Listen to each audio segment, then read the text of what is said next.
Hey, it's Rowan with the Basic to Final. I've had a few requests for a video on how I'm able to get my A10C started up so quickly and the checklist that I use.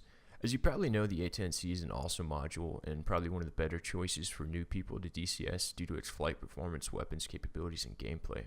But its systems and startup can be pretty daunting to the new player, which is one of the reasons I've made this video. And this will probably be the start to my new A10C tutorial series. Okay, so we're in the cockpit now, so we're going to go ahead and do our startup. The first thing I'm going to do is I'm going to open up my checklist.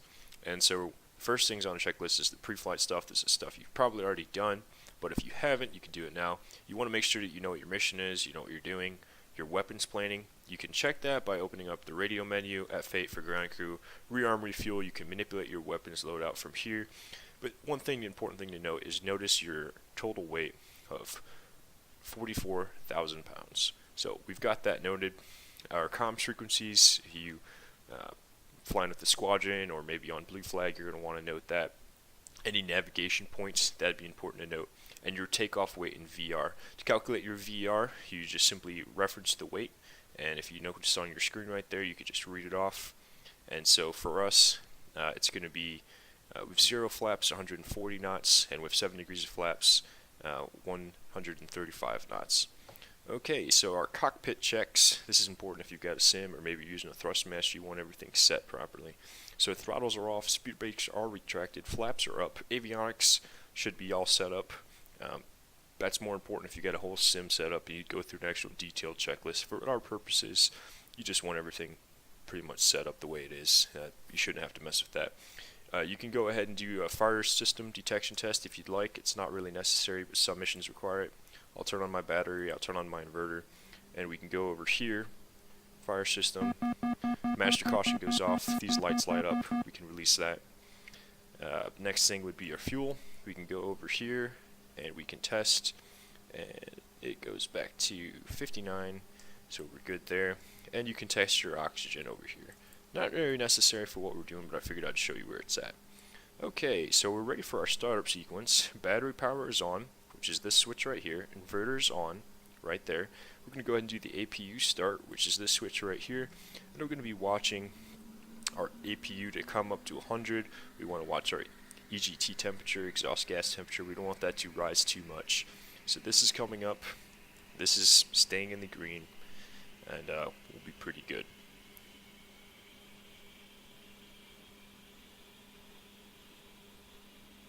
Okay, once that comes up, we'll turn on our APU generator.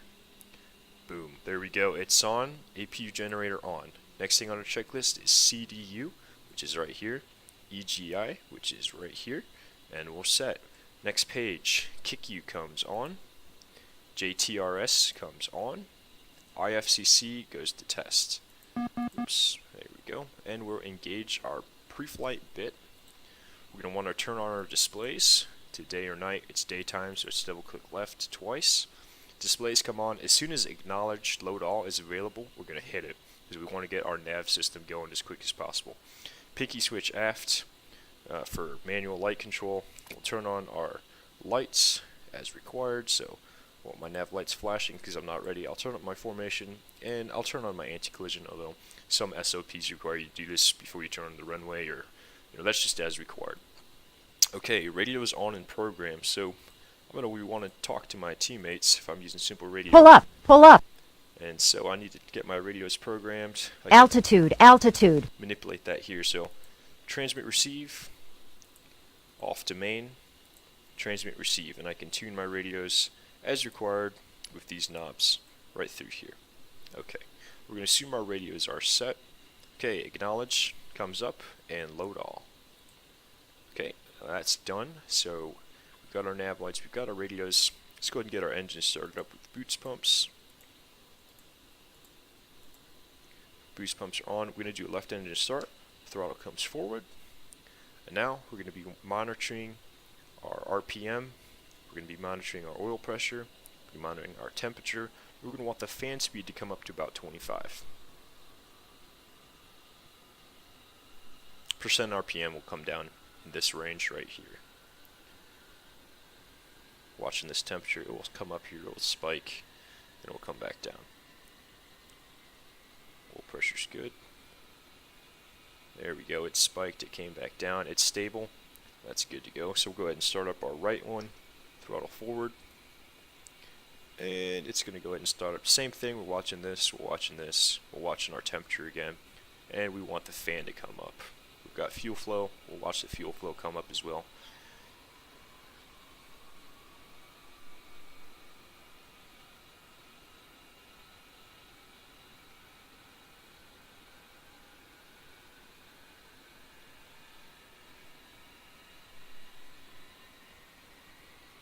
And perfect. So that engine's set as well. Next thing is a stability augmentation system, SAS. It's right over here. We turn these 4 switches on. And we can set our takeoff trim here. We'll hold that down. It says takeoff trim. We're good. Left and right AC generator. This will set off the master caution. We can silence it by clicking it. And we can turn off our APU generator first. And then we can turn off our APU. There we go. Cool. Next thing's next, we're going to hit the dismiss page. We want to make sure everything's loaded up as required. I'll show you a trick to change that if it's not later. And we'll go ahead and hit CDU. And we're going to monitor this page. We want this INS nav ready to flash. Once it's flashing, we'll hit the nav OSB. Okay. CDU page monitor alignment. Backup ADI will uncage that.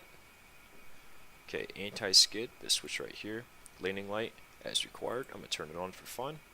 IFCC, we can exit that and we can left click on it to turn it on. And we have proper HUD symbology. Everything's good to go there.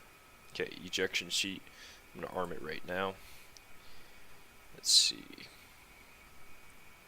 CMS programs, we can turn these switches on here. And we'll turn this to manual. And if I want to change my program, I can just go down here to the dispenser switch. I can right click on it and I can manipulate. Okay, I want flares. I want the interval to be ½ second. I don't want to cycle 4 seconds, and I can save it right there. And I can see what program I have acted right up here. Okay, so the INS nav ready light is flashing. So we're going to go ahead and hit nav. It's aligned. EGI, soft key, will select right down there. And now it's the EAC switch, which is right over here, that goes on. And radar altimeter to norm. And one thing about radar altimeter, if you look right here, you can set your altitude display from either outside air or to radar altimeter. I'll just leave it right there for now. Okay. Next thing would be TAD own group if you're working with people. So I can go down here, I hit net, and I can type in my own ID of 66, and I can slap that right in there. And the group ID of 65, I can slap in right there, and I'm good to go with that. Okay, so now we're ready for our pre-taxi checklist. We want to make sure our anti-skid's on. Nose wheel steering, we can go ahead and turn that on. Steering engaged, that's a HOTAS key. Altitude alert, I can manipulate right here, and I can change that, but I'm not worried about that for right now. There we go. Canopy, we're going to go ahead and close the canopy. Canopy's coming down. That was very nice. Okay. G meter, which is right here, we're going to want to reset that, and boom, it's set to 1G. We're good to go there. Nav lights are ready, which means we have done our pre-taxi checklist and we're ready to go. So we'll throw those to steady. Okay, before takeoff checklist, if I was in a flight, I'd do a takeoff brief. I would know my VR speed. We've already done that in the beginning. It's right here, up top, that little picture. After takeoff actions, we've planned out what we're going to do. Next thing's next, we'll set the flaps to 7. Right there, flaps are set. We're going to confirm our speed brakes are retracted, and we're good to go there. Okay, that pretty much wraps up this segment. In the next video, we'll look at takeoff, after takeoff, and fencing procedures. And if you're interested on how to set up your knee board in-game, like I did in the video, I'll have a video on that coming out pretty soon. Hey, thanks for watching. We hope you enjoyed the video and found it to be worth your time. That said, a lot of time was put into the production and editing of these videos, and I hope you consider helping us out by liking, commenting, or subscribing below. Again, thanks for watching.